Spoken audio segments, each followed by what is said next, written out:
E qual entrevista ou cobertura mais te marcou, assim? 8/12.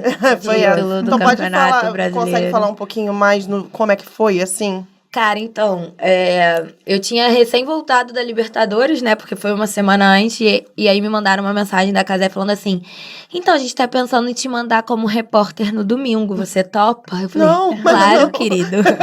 Quero não. Que dúvida, com certeza. E aí eu fui, eu não fiz reportagem de campo durante o jogo, até porque a Casé não transmitiu esse jogo. Então era mais depois, né? No pós-jogo eu entrava no campo e entrevistava. E foi isso, assim, Deus preparou tudo tão certinho que eu vivi o título como torcedora na Libertadores, na Argentina, e vivi o título como jornalista, tipo, realizando o meu maior sonho profissional, que é cobrir um título do meu time em casa.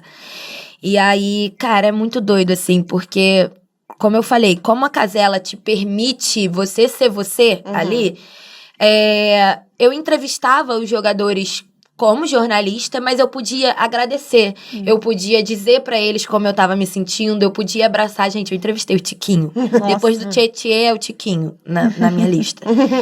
E aí, quando eu entrevistei o Tiquinho, tem até um corte no meu Instagram fixado, que é o momento em que eu falo assim, cara, deixa eu te dar um abraço pra agradecer. Porque assim, o Tiquinho, pra mim, gente, foi o cara que trouxe de volta a esperança. Com certeza. Quando tudo era mato, quando a gente ainda tava descobrindo que o Botafogo de fato ia voltar a disputar títulos e tal. Então eu tenho pra mim, tem uma identificação no Tiquinho, assim, absurda. Acho que tirando o gol do Luiz Henrique e do Júnior Santos na Libertadores, o que eu mais comemorei foi Tiquinho 1-0 contra o Palmeiras, ali no Newton Santos, no Brasileirão de 2024, né? Ele tinha recém perdido o pai, ele tava há muito tempo sem fazer gols. Tinha toda aquela história do 4-3 do ano anterior. Então, assim, e ele vem comemorar bem na minha frente, assim, no Newton Santos, aquela porrada que ele dá na coxa, a gente conseguia ouvir de tão perto que ele tava. E aí, quando eu fui entrevistar o Tiquinho, lá no dia 8 de dezembro, eu falei pra ele, falei assim, cara, eu quero te agradecer por tudo que você fez pelo Botafogo e tal.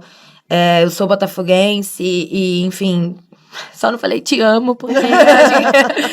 Aí eu abraço ele, nesse momento que, inclusive, no vivo, eu volto e conto a história do 8/12, que...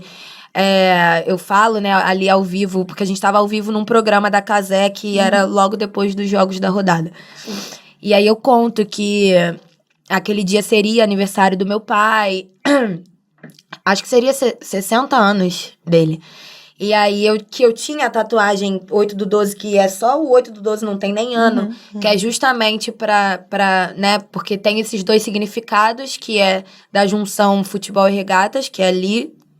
nasceu o Botafogo de Futebol e Regatas, e que meu pai fazia aniversário nesse dia, e naquele dia essa tatuagem tava ganhando um terceiro significado, e foi absurdo, assim, poder entrevistar todos os jogadores. Eu só não consegui entrevistar o Almada, de resto, todos eles. Eu falei com o Savarino, Tiquinho, Luiz Henrique, Igor Jesus. Nossa, o Igor Jesus foi um querido, assim, super atencioso, tiramos foto fazendo Kamehameha. Então, assim, pra mim, esse dia não tem igual, né? Não tem igual. E a gente tenta ser profissional nessas horas e ter que botar muito o pé no chão, porque a emoção, pra você, principalmente, com toda a sua história, você devia estar muito à flor da pele, assim. Não, né? bizarro. A entrevista que eu faço com o Marlon, eu faço questão de perguntar pra ele, né? Porque... teve aquela imagem muito forte na final da Libertadores, que ele vai no vestiário e ajoelha e fala do pai dele, que né, pro pai dele e tal. E aí eu pergunto a ele sobre isso.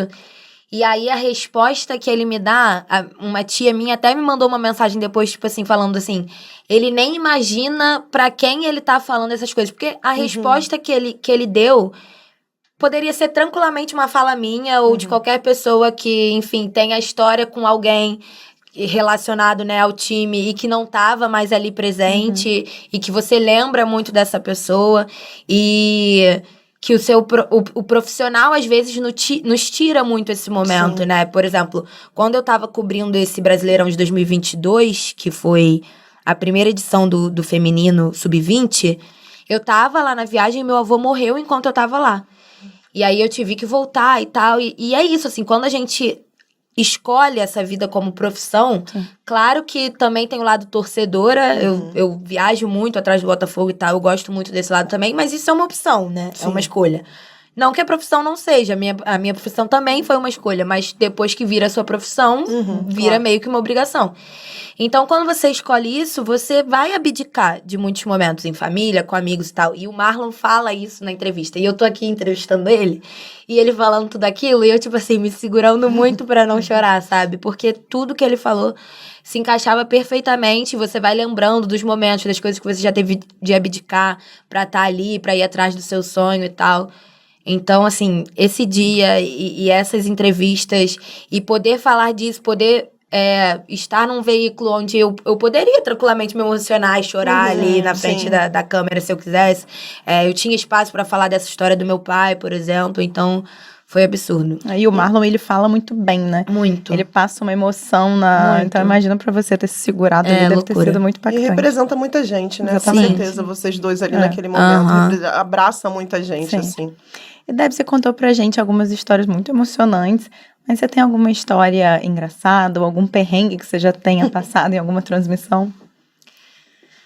Cara, perrengue em transmissão, não sei, mas perrengue como torcedora. Isso daí, numa longa lista. Já passei. Nossa, o maior de todos foi no Uruguai, ano passado, na semifinal, né? Porque os Pibes vieram aqui, fizeram o que fizeram, e aí... Ficou ruim pra gente. Ficou horrível. Gente, a gente não podia falar português lá no Uruguai. Você foi como torcedora lá, né? Fui como torcedora. E, assim, sério, a gente tinha medo de falar português nos lugares. Tipo, a gente ia jantar, almoçar na rua. Primeiro que a gente não ia nem em grandes grupos. A gente foi se separando, assim, e aos poucos nos lugares.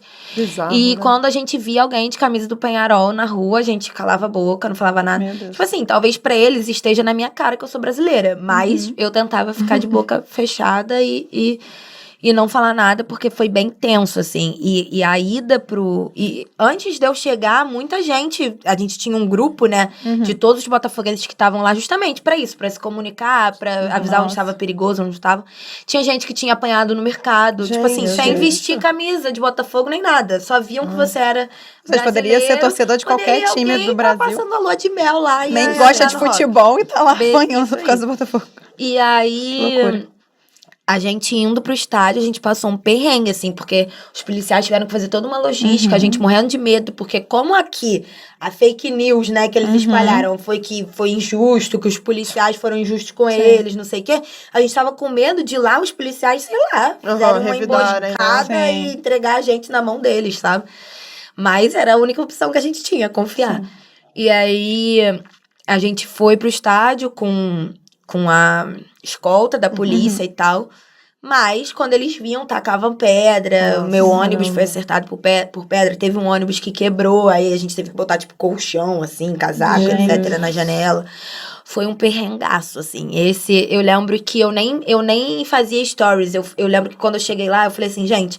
Quem quiser, quem é botafoguense, já me segue e tal, e quiser acompanhar a viagem, me fala que eu boto nos melhores amigos. E aí eu fiquei postando as coisas só nos melhores amigos. Eu botava só as pessoas que, eu já vi, me acompanham aqui de fato, me seguem. Porque tava uma loucura, assim. Eu lembro que acho que foi o Medeiros que, quando chegou lá, fez um tweet de alguma coisa. E aí começaram a perseguir ele. E ele tava no meu hotel. Eu falei assim, meu Deus do céu. Mas no final, graças a Deus, deu tudo certo. Voltou todo mundo bem. É muito triste que isso aconteça. Mas é isso, né? a gente, tipo, abaixado, assim. Eram homens na janela, mulheres no corredor do ônibus. Ninguém podia ir em pé, todas as cortinas fechadas. E mesmo assim, eles tacando pedra, a gente tendo que se abaixar. E tirando a alegria do torcedor, né? Que é ver seu time numa semifinal. Eu lembro que eu falei assim, cara, ainda bem que a gente ganhou o primeiro jogo de 5-0. Porque imagina ter que se preocupar, além da logística, com o placar do jogo. Aí a cabeça ia. E aí, você já deixou seu like aqui? Se não, é hora de deixar o seu like, compartilha, comenta e se inscreva no nosso canal.